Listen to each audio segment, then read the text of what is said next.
God. And it says, "Great is your faithfulness, O God. You wrestle with the sinner's restless heart. You lead us by still waters in mercy, and nothing can keep us apart. I walk by Him in the peace of knowing that it is enough." Some people will struggle with grace because you don't have to pay for it. You don't have to work for it. All you have to do is accept it. And as human beings, there is a barter system. You give, so you must receive. You receive, so you must give. But in this case, all you have to do is receive.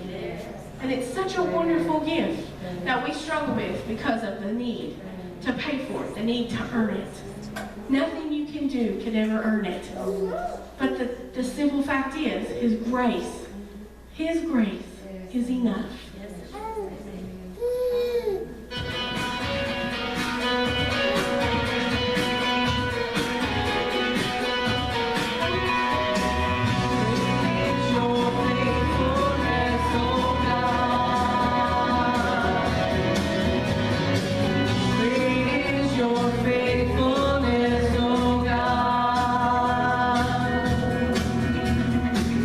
You wrestle with the sinner.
we use that weapon. Never forget that your weapon is strength. It's strength in the power of the tongue, because in the tongue is life or death. So claim that victory today and keep on speaking the truth. Praise the Lord. Go ahead and worship Him some more.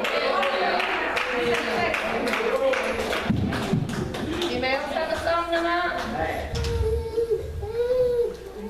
Brandon said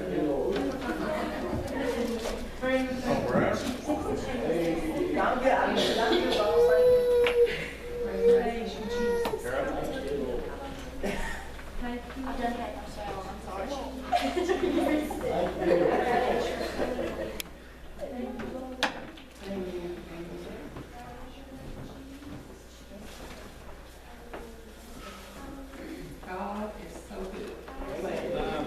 All the time. All the time. I guess we better take that offering because I forget. Brother Robert, we said we was going to get Mason to do it tonight because he come in, got the plate, and was putting money in. We said he might have better luck than we do sometimes. You okay? No, You want them to come to you tonight? You want them to come to you? I'm still above ground. Oh, praise the Lord. Heavenly Father God, I pray that you bless this offering tonight, God. God, let it be used to your intended purpose, God, to glorify you, God, and to build the kingdom, God. God, we know it takes money, God, to do things. But God, you supply all our needs, and we thank you and we praise you for all that you do, exceedingly and abundantly above all that we can think or even ask in our little human mind. We just praise you and honor you and worship you this night. In Jesus' name, amen. Amen. Amen. You know, me and Rebecca don't talk before service about what's coming or what's, you know, what I got on my mind. But that's just the way the Holy Ghost works. Because when you're on the right page, everything flows and it works in one mind and one accord and it goes the same way. And you say, well, how does what she said even relate to what you said? I want to talk to you a little bit tonight about sowing. Not S-E-W, but S-O-W. And thinking about that, if you have ever planted a garden, you know that a corn seed is hard and it's dry. And you think, well, this looks dead. How can there be any life in this? Well, you take that hard, dry seed and you have to work the ground and till the ground and do your work, but you put that seed in that ground, and when the sun comes down on it and the rains come down on it, that seed that was hard and dry and dead, a little sprout will sprout out. Just a little, if you've ever soaked seeds, you'll see just a little worm-looking thing start coming off of it, and that's the sprout to that seed. Well, you know, most of the time, once you've planted the garden, you'll have that dry spell, and if you don't have opportunity to have that water hose, then that ground will get hard. So there's that hard ground. You know, you worked it up and it was soft, and sometimes it's just fine as dirt. But when the rains come and the sun gets on it, it gets hard and crusty. And that little bitty seed that appeared dead, life comes forth in it. Enough power to break that ground. It will literally, I mean, if you're a plant watcher or a garden watcher, you will see it just break the surface. I mean, you can just tell where it boomed right up out of there. That's what it looks like it does. It just splits that earth right up out of there. Because life has come into it, amen? Galatians 6:6 says, let him that is taught in the word communicate unto him that teaches in all good things. Be not deceived, God is not mocked. For whatsoever a man soweth, there shall he also reap. For he that soweth to his flesh shall reap of the flesh. But him that soweth corruption will reap corruption. But he that soweth to the Spirit shall of the Spirit reap everlasting life. And let us not be weary in well-doing, For in due season we shall reap if we faint not. You reap what you sow, so you better sow something good.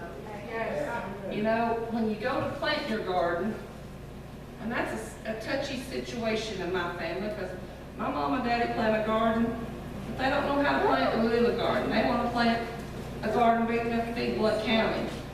And I like to eat me a good tomato when they get ripe, or a cucumber when they start, or a green onion when you pull them out of the ground. Ain't nothing like it. But I don't want to spend my summer canning what it's going to cost me more than to go buy it. Yes, it may taste better, but anyway. But that garden, you better put in it what you want to get out of it. Because if I plant a row of peas and peas come up and these peas, I ain't going to eat them. I don't like peas. It would do me no good to plant them and eat them, because I ain't going to eat them. To plant them, freeze them, can them, whatever, but it ain't going to do me a bit of good.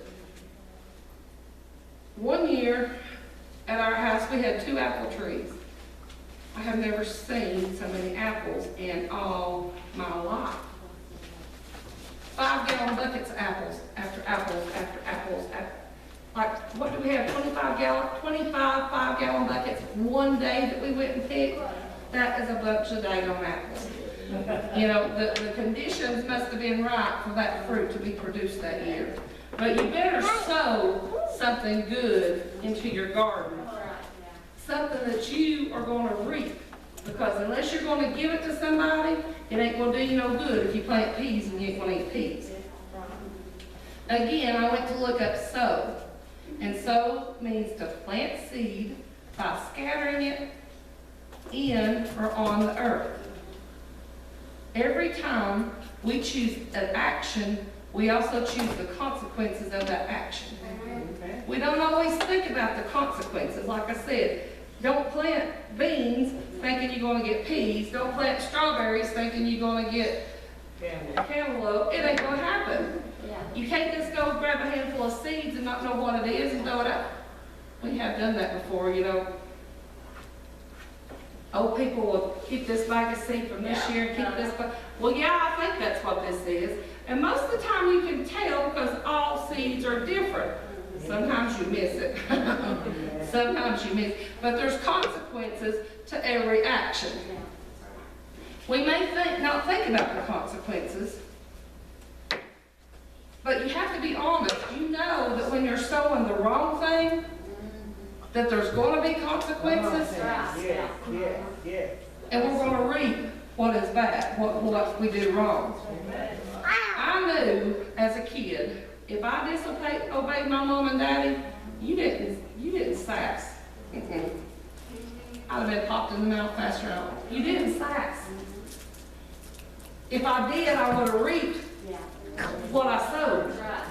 Because I was disrespectful, so I'll be reaping the benefits of not being respectful.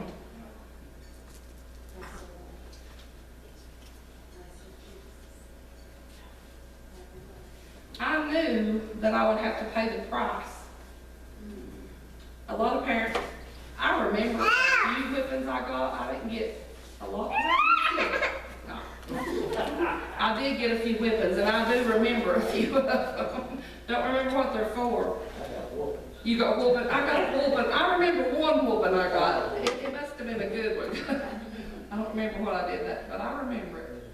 But you know, as I got older, and when I did things that I knew was wrong, I knew Mom and Daddy wasn't paying the consequences. I was paying the consequences. I knew that when I displeased my mom and dad, when I got to be an adult, that they wouldn't whoop me. But what whooped me was knowing the pain, the shame, the embarrassment that they had to live because of me. Because they taught me right. They sowed right into me. They sowed the way to live, the way to act. Respect these days is out the window. You don't get it from kids to parents, parents to even kids. You don't get it from your job. You don't get that respect. But I knew when I messed up that I had been taught right.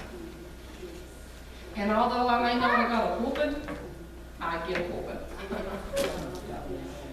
Matthew 13:8 says, "But other fell into good ground and brought forth fruit, some 100-fold, some 60-fold, some 30-fold." One grain of wheat produces a whole head of grain. One little seed is going to produce a whole head of wheat. And that whole head of wheat is probably going to have hundreds of seeds in that one, from one seed. In the same way, one little fib, one little outburst, one little